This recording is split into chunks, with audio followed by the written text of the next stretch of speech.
शिवरी को राम कैसे मिले बताइए। शिवरी को राम कैसे मिले बताइए। अभी थोड़ी देर पहले तुमको शिवरी की नवदावस्थी जो बताई है, तो शिवरी को राम जब मिले तो कैसे मिले। शिवरी के यहाँ एक प्रथा थी मैया। बहुत धन्यवाद, इन्होंने बहुत अच्छा प्रश्न पूछा है मेरी माँ। प्रश्न बहुत अच्छा पूछा है, ध्यान दे के सुनना मेरी माँ। मेरे भाई बंधु हाथ जोड़ती मैं चीज। शिवरी एक नीच जाति की मानती थी अपने को, मैं नीच जाति की हूँ, लेकिन भगवान ने तो मना कर दिया कि मैं नीच जाति तो मानता नहीं, मैं तो केवल एक भक्ति का संबंध मानता हूँ। तो शिवरी को राम कैसे मिले। शिवरी के यहाँ एक प्रथा थी, रूढ़िवादी भी करते हैं कुछ हम, कि जैसे हमारे माता पिता ने करा, जैसा उन्होंने कहा हम भी करते चले जाते हैं, रूढ़िवादी। तो गुरु क्या कह रहे हैं, रूढ़िवादी को छोड़ो। तो वाकई यहाँ पे शिवरी के यहाँ प्रथा थी कि भेड़ बकरे इनको काटा जाता था शादियों में, और उनको काट के मांस बनाते थे, मांस के तिया जब उनकी शादी होती थी। तो शिवरी ने देखा कि इतनी भेड़ बकरियां यहाँ बन रही हैं, किस लिए बन रही हैं, पहले तो कभी नहीं बनी। शिवरी देख के निया हैरान हो गई कि भेड़ बकरियां इतनी आई क्यों है। अपने पिता से पूछा कि पिताजी ये इतनी भेड़ बकरियां आई काय के लिए हैं यहाँ, इनका क्या होगा। पिता ने समझाया, बेटी ये तुमको नहीं मालूम, तुम्हारी शादी है, तुम्हारी शादी में ये हमारी प्रथा है, इनकी बलि दी जाती है। शिवरी के पिता ने बोला, बेटी तुमको नहीं पता है, इनकी बलि दी जाती है। अब शिवरी के मन में एकाएक विचार आने लगा और सोचने लगी कि हे भगवान, मेरे ब्याह के लिए इनकी बलि दी जाएगी, अब मैं इनकी जान कैसे बचाऊं, कैसे बचाऊं मैं इनकी जान। और रात भर नहीं सोई। अब पिता ने कह दी कि भाई बलि दी जाएगी कल को, पूरे दिन नहीं सोई, पूरी रात नहीं सोई, नींद नहीं आई कि मैंने इनको कैसे बचाऊं, इनकी बलि दी जाएगी, हत्या करी जाएगी। शिवरी भोर हुआ, यानी ना तो रात रही और ना ही दिन रहा। शिवरी उन भेड़ बकरियों को लेगी खोल गए, और जंगल ही जंगल, जंगल ही जंगल, रात रात अंधेरे अंधेरे निकल गई मतंग ऋषि के आश्रम में पहुंची। और वहां जो संत लोग रहते थे उन्होंने कुछ विचार उठाया। जो मतंग ऋषि थे उन्होंने शिवरी के लिए रख लिया। शिवरी ने बोला कोई बात नहीं है, मैं अपना सब कुछ यहाँ करके रह लूंगी।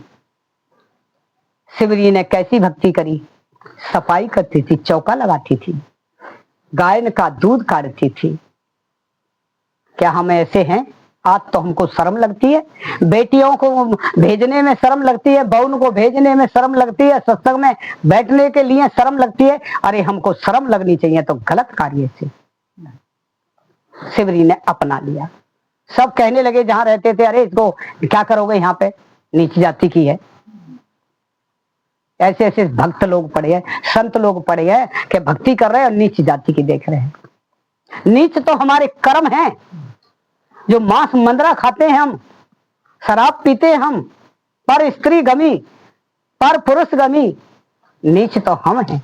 किसी की चोरी करनी, किसी के दिल को दुखा देना, झूठ बोले देना बात बोल पे, ये क्या है।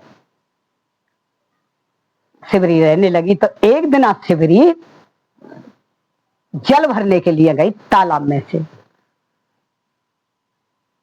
वहां एक संत ऐसा था, अपने को बड़ा मानता था, उसने पत्थर उठा के मार दिया कि नीच जाति की यहाँ जल भरने आई है, हमारा तालाब गंदा कर दिया तूने। शिवरी की चोट लग गई। अब रहती रही मतंग ऋषि अपना शरीर को त्यागने लगे। बोले बेटा मैं अपने शरीर को छोड़ रहा हूं, और तुम्हें जो मांगना है मांग लो। शिवरी रोने लगी, हे गुरुदेव तुम्हारी खातर तो मैं यहाँ पर रह रही हूँ और तुम ही मुझे छोड़ के जा रहे हो। तुम्हारे बिना मेरा यहाँ कोई जीना नहीं। बोले बेटा अब मेरा वक्त है, मैं अपना शरीर छोड़ कर जा रहा हूं, तुम्हें जो मांगना मांग लो, तुमसे राम मिलने आएंगे। शिवरी ने ये नहीं पूछा कि गुरुदेव राम कब आएंगे। बात देखते देखते शिवरी बुढ़ी हो गई और राम कोई निहाती रही।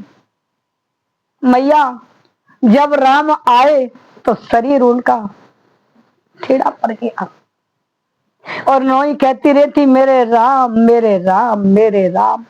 और राम आगे आए तो फूल बिछा रही तो कह रही हट जाओ, कौन हो तुम। राम के लिए बिछा रही हूं फूल, क्या हम ऐसे हैं? हम तो निर्दयी। भक्ति राम की बड़ी कठिन है। जब तक प्रेम नहीं होगा तब तक हमारी भक्ति नहीं होगी।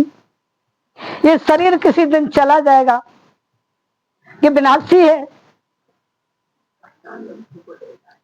आत्मा अविनाशी है, इस आत्मा का कार्य करो। जब राम आए तो शिवरी को खबर दी कि राम आ गए। शिवरी बड़ी खुश हुई। तो शिवरी तक जैसे कृष्ण भगवान के पास में सुदामा को नहीं जाने दिया, वैसे ही शिवरी के पास में राम को नहीं जाने दिया था, वहीं रोक लिया था, क्योंकि तालाब खून से भर गया था।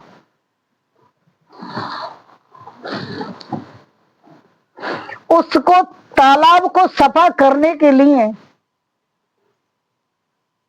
भगवान से बोले अपने चरण धो दो। चरण धो के नहीं, उन्होंने तालाब में शुद्ध करने के लिए सब कुछ उन्होंने जो करा, संत ने जो कुछ कहा सब कुछ कर दिया भगवान ने, राम ने, लेकिन तालाब जल से शुद्ध नहीं हुआ। तब राम ने बड़े आश्चर्य से कही कि इसका इतिहास तो बताओ, क्या कारण है? तुम जो कुछ कह रहे हो मैं वही कर रहा हूं, पर तालाब तो शुद्ध ही नहीं हो रहा है। तब किसी ने बताई कि शिवरी के पत्थर मारा है। शिवरी को जब बुलवाया, जब राम के दर्शन हुई, शिवरी को बुलाओ, तब दौड़ी दौड़ी आई शिवरी।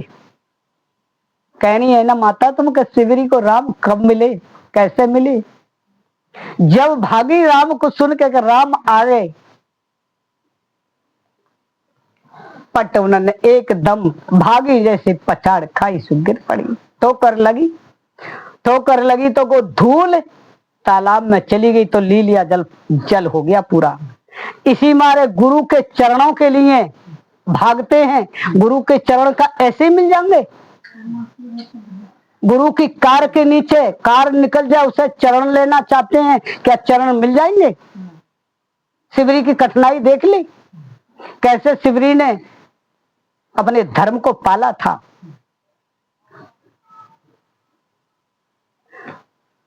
राम ने कही कि देखिए तुमने मुझसे जो कुछ कहा मैंने सब कुछ करा, पर तालाब सफा नहीं हुआ। और शिवरी एकदम चोट खा के नहीं और गिरी, इसकी धूल तालाब में गिरी और तालाब ले लिया, जल हो गया।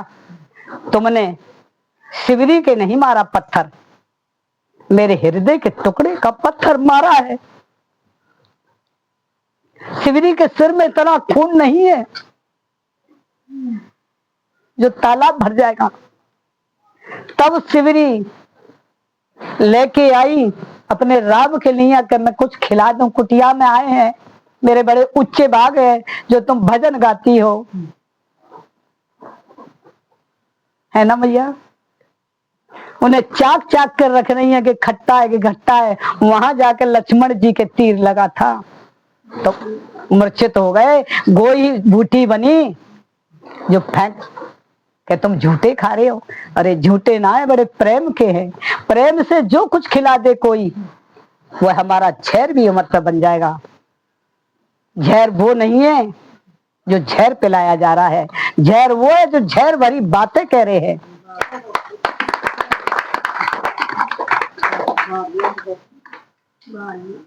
तब शिवरी ने बेर खिलाए भगवान के लिए। महामिलन हुआ था मैया शिवरी का। तुम्हारा हाँ, सही है बिल्कुल सही। सही। धन्यवाद माता।